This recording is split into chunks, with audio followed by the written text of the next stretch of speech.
Seiko Sawagwego. Good morning, everyone, and Watka Nuwe Rados. Greetings and welcome, everybody. It is my great pleasure this morning to welcome the Ontario Ministry of Energy, Stephen Lecce, to our community this morning. And he has a very important announcement to make. And let's give the Minister our very warm welcome. It's our tradition to start our meeting by acknowledging the Creator, to give thanks for all that the Creator provides for us in this life that contributes to our comfort and a good life here while we're here on this planet. Let us gather our minds together in the spirit of friendship and peace, knowing that that's the way we're supposed to live according to the original instructions given by our Creator. Gunjokwa, Sedwan Sios, Gunigariwesa, Ne egadi ohodon garewa tegwon. Agade wo no hage. Agwego unska adediwet noni neo guat nigura. Dano de tiniwe rados ne ogwe sun suk agwego skon hage. Agwego unska adediwet noni neo guat nigura. Dano de tiniwe rados ne yedet ni stunha. G wanjadi G sego jatko Gonhadjes, Ago Sat Stonsera, Ne Ayon Yonhage, Agwego, Unska, Adediwet Noni, and Guat Nigora. Dano, de Teniwe Radas, Ne Agwego, Yonkion was a Jiwanjade. Agwego, Unska, Adediwet Noni, and Guat Nigora. Dano, de Teniwe Radas, Ne Agwego, Yonkion was a Jigaronhiade. Dano, Ono, Gadi, Agwego, de Siwe no Rados, de Sungwayat Dizo. Negasat Stonsera, Sayora, wa no sa oyo yera, eto neo dunhak neo guat nigora. And for those who don't speak a lot of Mohawk, it means, my people, listen for a short time. The business has now come to pass. Everyone, we will bring our minds together as one and send our greetings to the people so that peace will continue for all.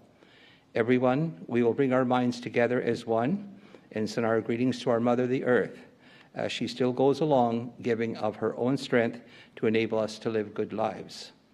Everyone, we will bring our minds together and send our greetings to all things that support us on the earth. Everyone, will bring our minds together as one and send our greetings to all things that support us in the sky and in the heavens. And now we send our thanksgiving and our greetings to the Creator, Sungwayat Dizo, the great strength of the natural world. Let this always continue in our minds.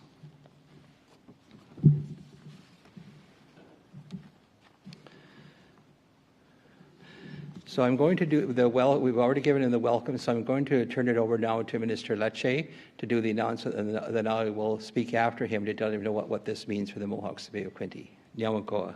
And again, a very warm welcome to Minister Lecce.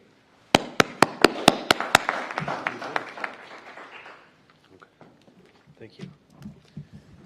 Well, good morning. It's wonderful to be with you. Thank you so much, Chief, for the introduction, for your leadership.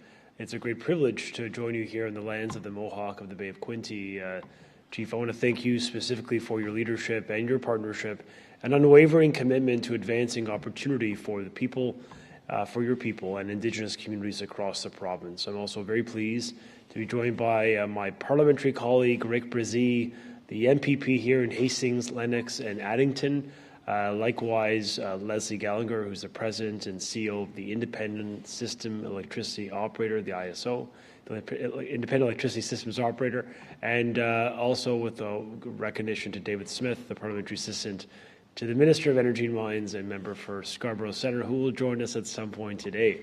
Now, earlier this summer, I was very proud and honoured to unveil Energy for Generations. This is Ontario's first ever integrated energy plan. This is a plan that charts a clear path to meet our province's growing energy demands, and it lays the foundation for a future with sufficient, abundant, affordable, reliable, and clean power to help us drive the strongest economy in the G7. And at the heart of Energy for Generations is our fundamental commitment to partnering with Indigenous communities. Advancing economic reconciliation is essential to meeting our growing energy demands because as we expand, our energy system and build out our critical infrastructure, Indigenous communities are not only key partners in this work, they are driving progress. They're shaping our energy sector through leadership, ownership, and innovation.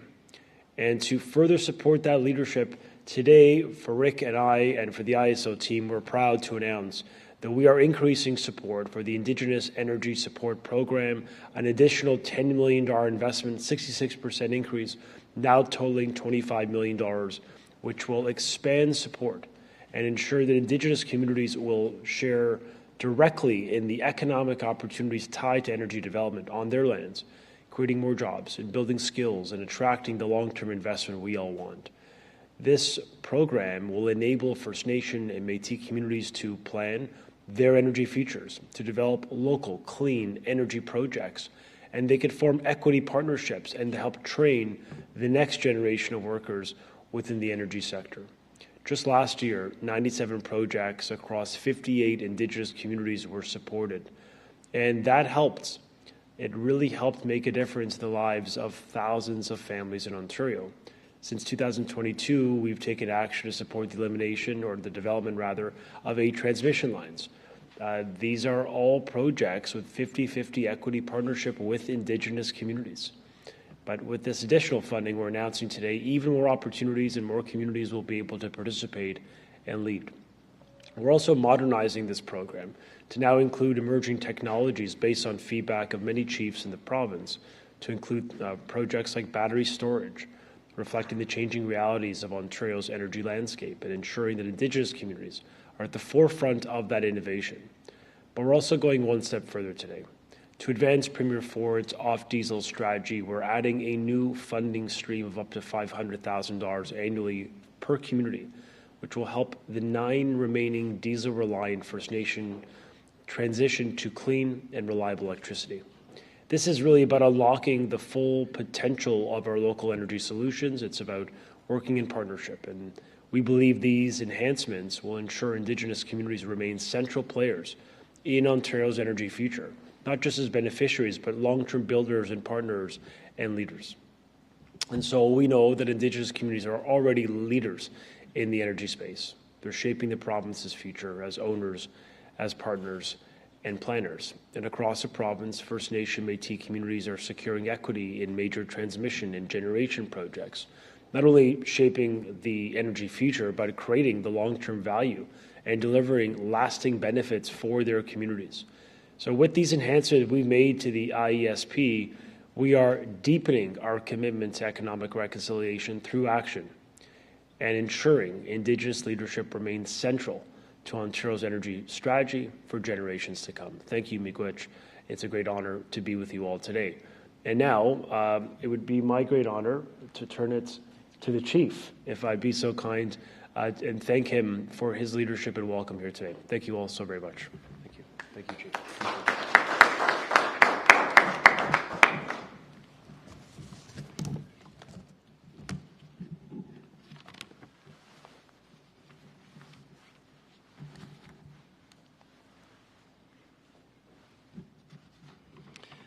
So it's my great honor also to welcome other speakers today.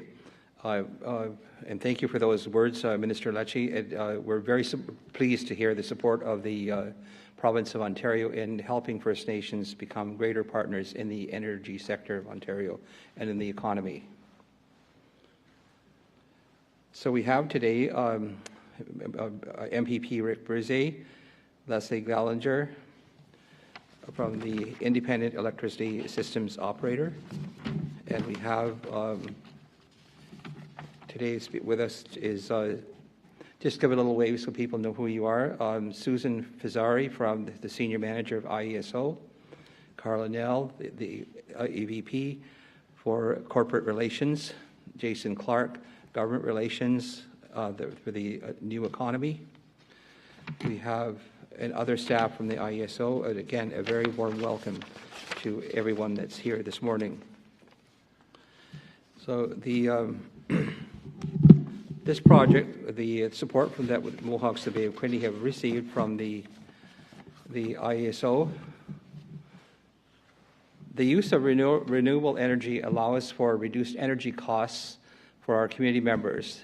The IESP has allowed MBQ to hire a community energy champion to lead the community's efforts to update and implement the community energy plan. The IESP has allowed MBQ to train and develop residential solar power installation team who are ready, able to design, build, and repair residential solar installations. MBQ has used its own solar installation team to successfully install solar panels on the rooftops of houses on a new on-reserve residential subdivision. These subdivisions are net metered, connected, which allows them to use all of their own solar energy generated and to receive credits for excess energy that they produce and don't use. These credits can be used to reduce the energy costs during low generation seasons. The Mohawks of Bay of Quinte is always trying to help our community members reduce their cost of living.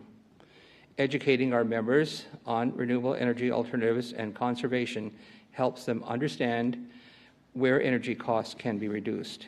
It is important for First Nations to participate in Ontario's broader energy plan in a meaningful way. And First Nations participation is critical in critical power projects not only provide economic benefits to the First Nation, but allows the First Nations to materially participate in the growing energy industry in Ontario. And so today I thank Minister Lecce for his welcomed announcement, and I'm sure there'll be a lot of partakers. I know we have a lot of projects that are currently under consideration with the Mohawk Council here, and we look forward to becoming a partner in this new economy. And I'll now turn it over to Rick Brise. No, pardon me, Leslie Gallinger. Leslie? I'm right here, too. Okay. That's great. Thank you very much. Good morning, Sago. And before I begin, I'd like to sincerely thank our hosts, the Mohawks of the Bay of Quinte, for welcoming us into their Tyendinaga Mohawk territory for this morning's announcement. I also want to recognize Chief Miracle for his continued leadership and partnership, and all of the elders and youth who have joined us to allow us into their community center today and to join in today's announcement. Chief, your leadership and the success of the ISP program in your community is absolutely a high watermark for Ontario. I'd also like to thank the Honourable Stephen Lecce, Minister of Energy and Mines, for his ambitious vision as we continue building out Ontario's electricity sector. My name is Leslie Gallinger, and I'm the CEO of Ontario's Independent Electricity System Operator.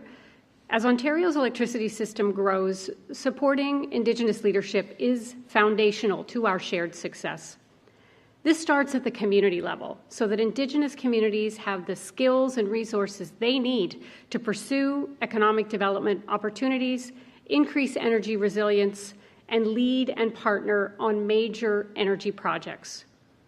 It's also key to economic reconciliation, helping ensure that community members have access to jobs, training, and education, that energy projects are developed in a way that respects Indigenous rights, values, cultures, and traditions, and that the build-out of our electricity system results in real economic opportunities and enduring benefits for current and future generations.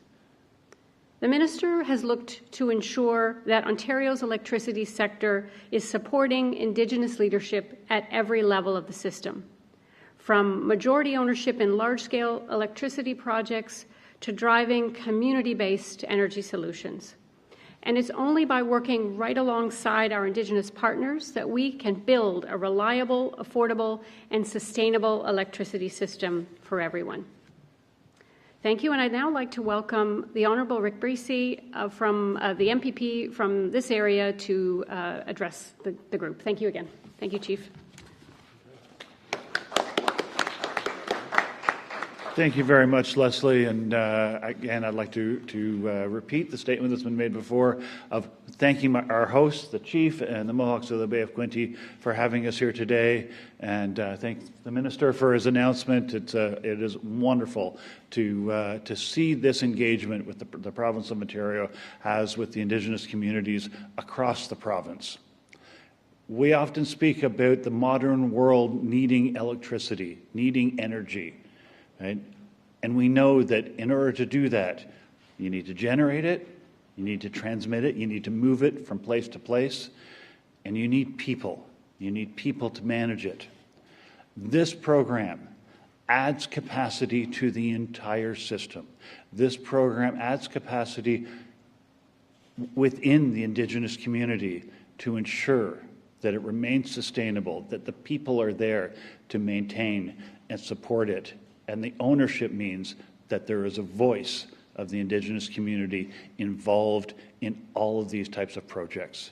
It is wonderful to see. I am so very proud of the Premier, the Minister, and our entire government for supporting this form of economic reconciliation, and glad to see that it is directly connected to the Indigenous communities here and across the province.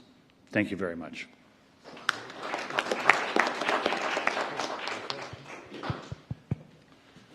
It's time now for questions.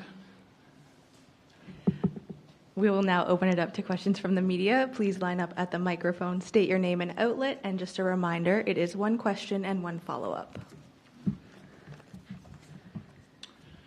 Good morning, Minister. Tim Durkin with Quinte News. I wanted to ask you about kind of the nuance of a program like this, because you were discussing, there's places that are still running on diesel, and there's other places that have a lot more benefits. Is it advantageous to have them apply for specifics because of that and how each community is different? Yeah, I mean, the objective ultimately is to build out a clean energy economy where every one of us benefits from the clean electricity grid. We have about, roughly 90% of Ontario's grid is clean, non-emitting.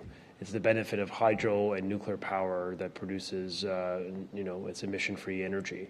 And so we're proud of that. And the Integrated Energy Plan, which is sort of the anchor of today's announcement, really gives us a North Star. By 2050, we're going to get down to 99+% non-emitting. We will have literally among the cleanest grids in the entire world.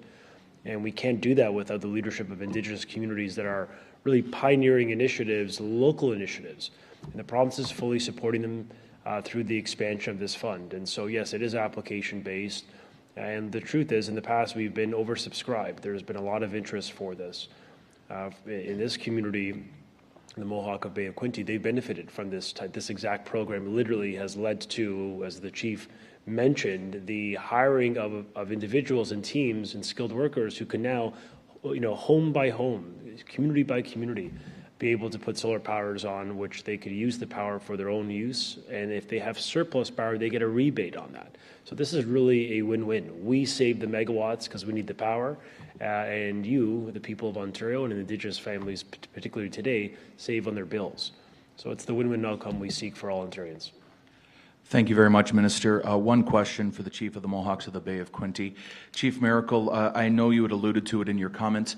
Can you share with us perhaps some of the ways that the MBQ community has taken advantage of this stream and what you would say to community members today about utilizing it?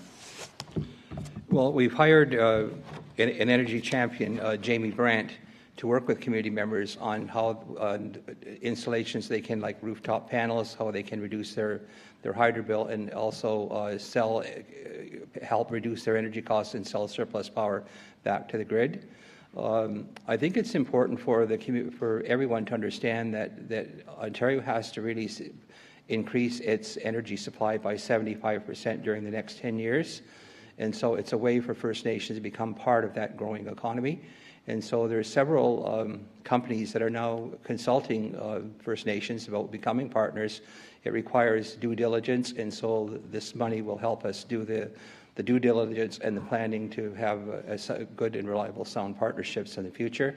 And it will also produce an ongoing revenue stream in the long term to help meet the needs of the community. Hi, it's Michelle from the Kingstoness. This question for the Minister. We're just wondering, why did you choose to do the announcement here in Tyendinaga where everything is pretty good? It's really great, but some other communities are having a hard time struggling with this, and I just wondered why not focus your energy there more? We came here in part because there's a case study where the program actually made a difference. and we want to profile leadership. And this is leadership that is not driven by the province or the ISO. It's driven by the First Nation community that really stepped up at an important time. So we came here to profile success, and that the program makes a difference, so much so that the province of Ontario today is adding 66% of additional funding to really demonstrate a commitment to Indigenous-led solutions to some of the great energy and economic challenges we face in the horizon. But unlike many provinces and jurisdictions in U.S. states that are scrambling for power, we have energy. We've got sufficient power for the immediate term and for the long term because we're thinking ahead. Part of the 25-year roadmap, our value proposition is that we actually have a 25-year plan, as Rick Brzee mentioned, to generate more power, to transmit more power, to store more power. And in each of those benchmarks, we're really leading the way. We're talking about adding 16,000 megawatts of net power, clean power to the grid. We're talking about adding 1,500 kilometers of transmission line, the equivalent of a transmission line that connects Windsor to Thunder Bay, all within the IEP, the Integrated Energy Plan. And we're building the largest storage fleet in the country, the third largest on the continent, 3,000 megawatts, so that we can harness and use these renewable energy for good during peak purposes. So we're excited that we're really stepping up across the board to build for the future. And I'm just very honored to be here, to have been welcomed here by the Chief and the Council to profile their success, which is Ontario's success. That's great. Just one follow-up then. So what kind of Indigenous consultation has there been with not just the Bay of Quinte, but with other Indigenous communities in Ontario? So to plan for what they need versus what we think they need. One of the big priorities we heard was that they wanted access to more funding so that they can play a greater role of almost being the driver's seat of their own destiny. And so we acknowledge that, and that's why in the Integrated Energy Plan we announced an additional investment, additional $10 million for this specific Indigenous-led energy program. But we know there's more to do. In the most recent budget, just a few months ago, that one of the great priorities we heard and the voices we heard from Indigenous leaders is, look, we don't want to just be a partner, we want to be an owner on many of these projects, or co-equity participation. But not many, First Nations may have hundreds of millions of dollars or tens of millions laying around to buy into these projects. So the Premier and government announced a $3 billion Indigenous equity program that allows or enables their participation, where they buy in, and now they co-own these projects. Every large transmission line we've approved since 22 have been 50-50 partnership with Hydro One. The overwhelming majority of our battery storage, a 50-50 partnership with Indigenous communities. So we're proud of that record. We actually lead in many respects in Canada. So part of today's announcement is responding to that feedback and that consultation. Another area of priority was capacity funding for Indigenous communities, which is why we announced a $70 million of significant increase in the Indigenous participation fund. So we're listening and we're acting. And we're really committed to working together to build a clean and strong economy and future for Ontario. Thank you. Thank you. That concludes today's press conference. If speakers can please stay for a group photo. Okay. Thank you. Chief, thank you, sir. Thank you so much. Easy.